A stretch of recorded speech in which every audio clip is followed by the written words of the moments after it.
let's roll right into it for this next week. And I'm going to start with you, Blair, and kind of go around the circle here. We've got the Auburn Tigers trying to start a new win streak. They play Florida Atlantic, and they are 33-point favorites. I'm going to take Auburn. I shouldn't do this, but I'm going to. I think they're going to come out fighting mad because they're crybabies, and Florida Atlantic's terrible. I've got no clue. I mean, if Florida Atlantic, I have no clue, but I'm taking Florida Atlantic because Auburn giving up 33 to anybody right now. I'm taking the other team, so I'd go Florida Atlantic early. I'm going to give you a pretty sure thing. Florida Atlantic's going to cover that 33 points, unless Auburn's scoring 60. I think Florida Atlantic's going to hang, a couple touchdowns on them. So I'm taking Florida Atlantic getting the 33 points. Yeah, as much as I think Auburn's going to come back and try to get some aggression out for the loss last week, they're not going to score enough to beat Florida Atlantic by 33 or more. So I'm going to take Florida Atlantic as well. I guess I need to be writing these down as well. All right, Brett, we'll start with you. We've got Blair's Mississippi State Bulldogs playing at home against Coach Dooley's old squad, Louisiana Tech. Mississippi State giving a cool 19.5 points. Yeah, I think I'm going Mississippi State. The way that the last couple of weeks have played out for them, they need to put one on somebody, and I think this will be the week they do that. So I'd give up that 19.5 and take the Bulldogs. That's guys, this seems like an easy week so far. I'm fairly confident in this one as well. Mississippi State Bulldogs for the exact same reason. I think Dan Mullen's going to get some of that frustration out on poor Louisiana Tech. Well, it's a running theme for me. Dan Mullins wants 42 points plus every week, so he's going to need those kind of points, and I'm gonna roll with Mississippi State as well. I think we're going to have a sweep. Yes, Mississippi State. Ditto. And they're going to beat the 17-year-old quarterback from La Tech. All right, good SEC game. Two undefeated teams. South Carolina Gamecocks 16-point favorites, which seems a little high against Vanderbilt. Which is kind of weird to say. Seems a little high against Vanderbilt, but guys, there's a reason why Vandy's been kind of the toilet bowl of the SEC for a few years, and I think they're going to get back to reality here. I think South Carolina's going to drub them a little bit. I'm taking South Carolina to cover in this game. Drew, I'm going to agree with you. Another reason is Vanderbilt spent the last 3 weeks at home. They've not faced an opponent on their field in a hostile environment. It's been very easy for Franklin to feel comfortable there on West End, and he's not going to be there this week, and that's also going to play into it. So they're not going to be used to playing on the road. I think they're going to come out a little dazed and confused. South Carolina has got a little bit more to prove from playing from the performance with. Did you get all that? Did you get that, cameraman?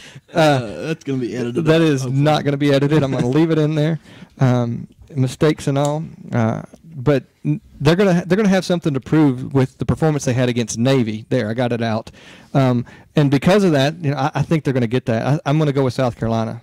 That's a Chad Caldwell moment from the host ago. Yeah. Blair, what do you got? I'm going with South Carolina. I think they're going to win by 3 touchdowns. I think South Carolina. I think they've kind of read a little bit of their newspaper clippings and kind of thought a little too much of themselves the last couple of weeks. And I think finally they're going to put something together, and I think Vandy's going to take a little bit of a step back. I think South Carolina wins the game, but I'd take Vandy plus the 16.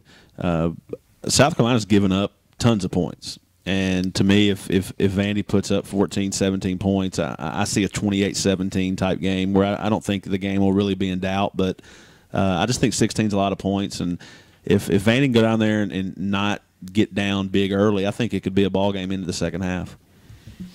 All right, Shane, we've got this is your home team here. We've got Florida Gators minus 19.5 points playing in the Commonwealth of Kentucky. Unlike your Tennessee Volunteers, Kentucky will not be able to come back from a large deficit early. And so for that reason, I'm going to just have to say I'm not going with Kentucky. I'm going to take the Gators. I'm going with the Gators as well. I think that they're 4 touchdowns over Kentucky. I just don't think Kentucky can put. No, serious.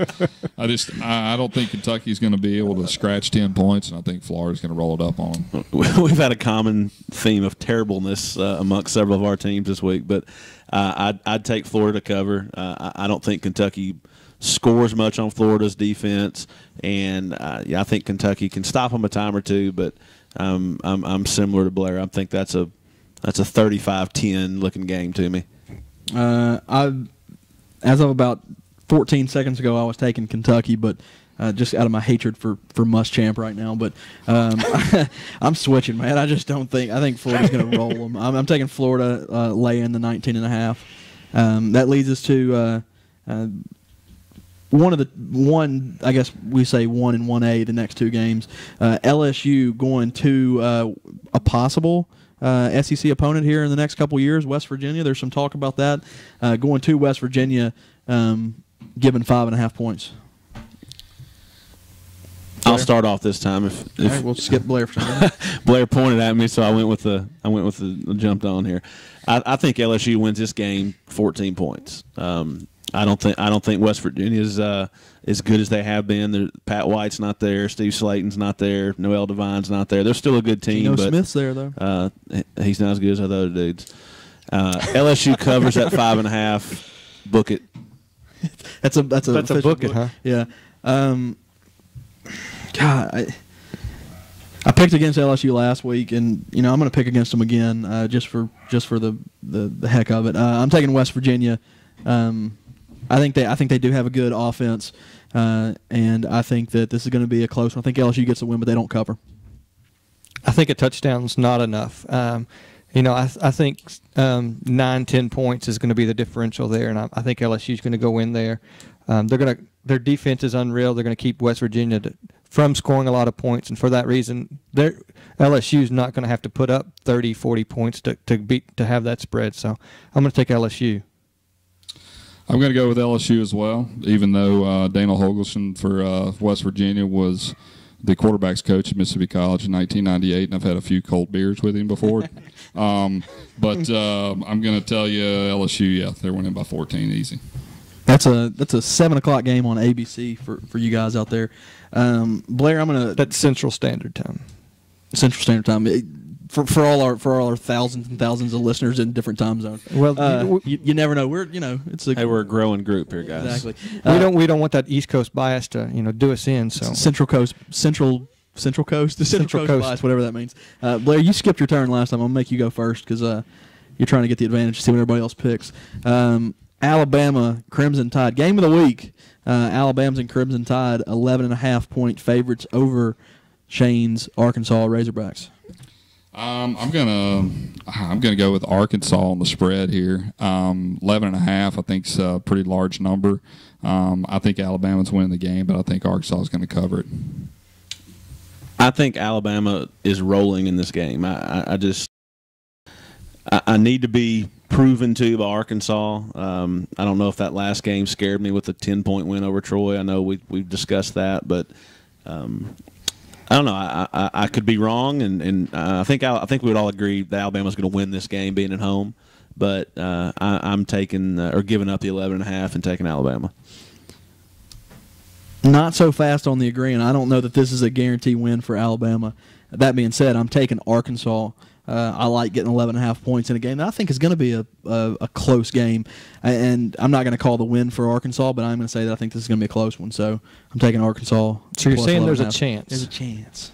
I agree. I think Arkansas has – if you look at their TV schedule, they've not been on prime time. They've not had to deal with a lot of that pressure, and they kind of luck out here. Even though this is the best game on the schedule, it's a 2:30 in the afternoon CBS game. So you're gonna get a lot of those fans down in Alabama that aren't going to have a lot of time to get. What did Tom Brady say about his New England Patriots? Get sauced up. Is that the correct quote? So those folks down in Tuscaloosa aren't going to get sauced as well as a night game.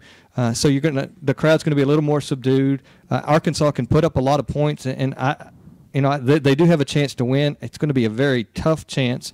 I would say very slim, but because of that, I think those points are too much. So I'm going to take Arkansas as well. Hey, real quick, Arkansas, they haven't played anybody really, have they yet? No. Of those first three, And Alabama really, besides going to Penn State, which is obviously a little tougher, but I don't know, something about when your first real game is against the number 2 team in the country on the road. That's really where I'm coming from with the Alabama thing. And there's a psychology in that deal as well, because Arkansas just always seems to have some problem with Alabama. I remember 5 years ago when they missed all those field goals when they had them up in Arkansas. This thing's in Tuscaloosa, but I still think that they've got a good enough offense that they're going to keep it close. And I think their defense is good enough with the quarterback play of Alabama. Yeah, what Arkansas has that Penn State doesn't have is they've got a quarterback that can throw the ball and receivers that can catch the ball. Because, I mean, if you watch that Penn State-Alabama game, it was 3 and out for on both sides quite a bit. So neither team was very effective at running the ball or passing. You're not going to have that with Arkansas. They're going to be able to test those wideouts and those corners and see what kind of defense that they can actually put up against those. And I think Arkansas is going to be able to run out. And they're going to try that. I would think to expect Arkansas to come out and on their early possessions try to go deep and test them, because they've not been tested yet. Right. All right, in the last game I'm going to lead off. The Georgia Bulldogs going to Ole Miss, Blair's least favorite team. Ole Miss, Black Bears, 10.5-point favorites. Georgia's 10.5-point favorites, and I think they cover this easily. Yeah. I think they roll in this game. I'm taking Georgia laying the 10.5. I'm going to agree.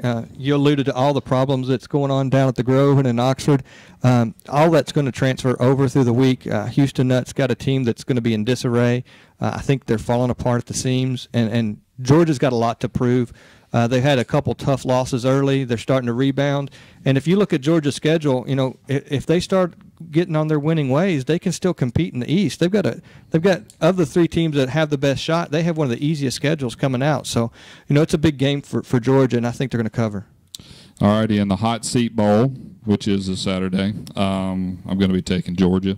I think Littman Brothers is taking extra shipment of bourbon down there to the Grove because it's getting bad down there. Sorry. Yeah, I'm going to make a prediction. All right, I'm saying one of those 2 coaches, not just fire. I think one of those 2 coaches could potentially be fired this week. If Georgia loses that game, I'm telling you, Mark Richt's gone. If Ole Miss loses 48-3, I think Houston Nutt's gone, and I think it could be on Sunday afternoon. So I'm taking Georgia to cover the 10.5. I'm saying there's a 50-50 chance one of those 2 coaches gets fired in the next 7 days. No, it's going to be Monday because ESPN can have breaking news all day. This is correct. So mark that one down for me. I'm not booking that one, but I'm telling you, 50-50 shot, somebody's fired within 7 days. And so your pick was? My pick is Georgia. Your pick is fired. You get 2 points for that. Donald Trump.